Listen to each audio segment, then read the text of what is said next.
distinguished soul artist these days. I rarely do interviews, but since you offered me fine wines in exchange, how could I refuse? If only I had a voice like that, you know, or something.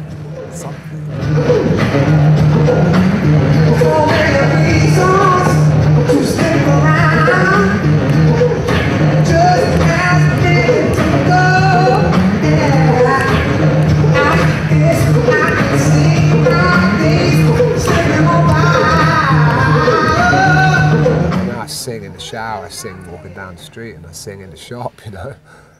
I can't stop myself doing that and whatever, not because I'm weird or whatever, just because, you know, I like doing all the shit to my voice and like exploring that. My voice is an instrument, so in a band it can often be quite hard for me. I mean, we did a lot in Super Collider where I was kind of doing a proto version of what I'm doing now, but it was always really hard to like stretch out properly, you know. I prefer to think of my voice more like a horn, like a jazz thing, you know. Like I like to just use it like a bunch of instruments.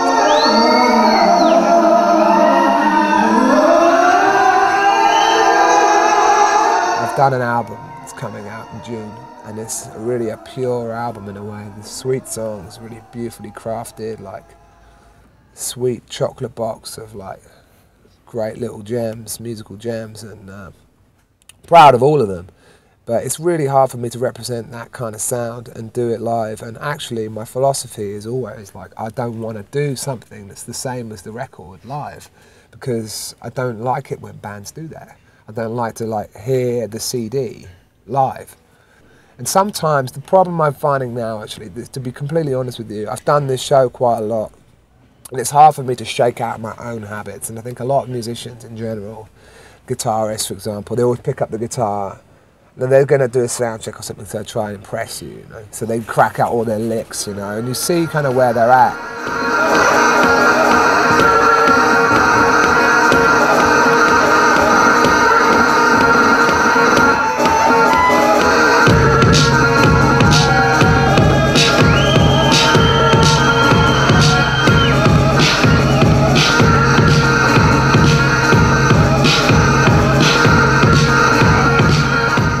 I mean, I definitely kind of get into a kind of trance when I'm playing at times. And people often say to me, like, my eyes are doing crazy stuff, and I don't really notice, but it's true. When I look back at a lot of video recordings of the shows and stuff, I kind of lose it a little bit. But that's essential for me to, like I'm saying, to dig in a little bit deeper and go, don't just kind of lean back on what you always do here. Listen to this and just listen to it for a second, and then try and like just close your eyes or try and imagine the music from another world. Try and imagine something coming in that's not you, or you know what I mean? It's not just from your routines. And like sometimes that makes for some kind of weird moment when you get it right. It's a crazy rush because it's all coming from me. It's the weird thing. It's kind of fucked up about it.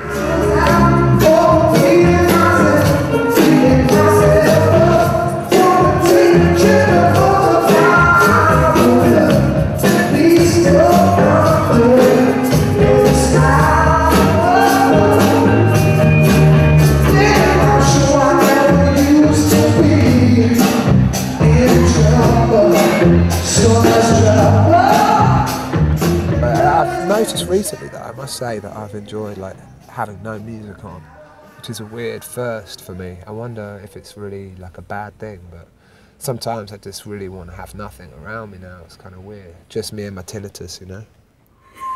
Zen style.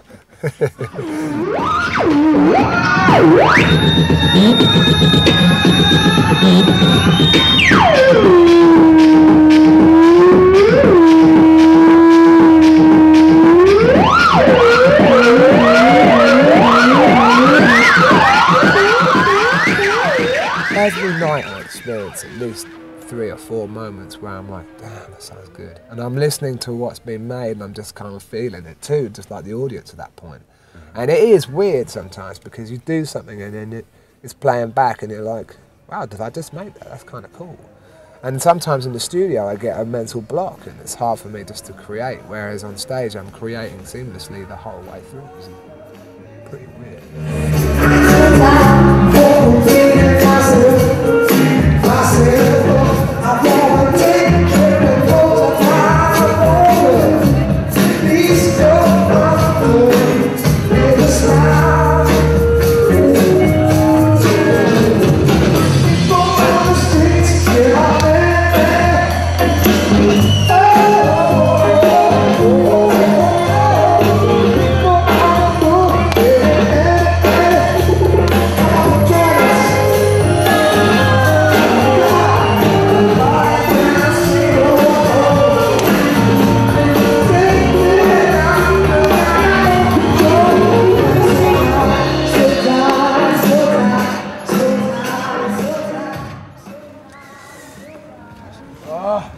Come on, Brussels, put some love.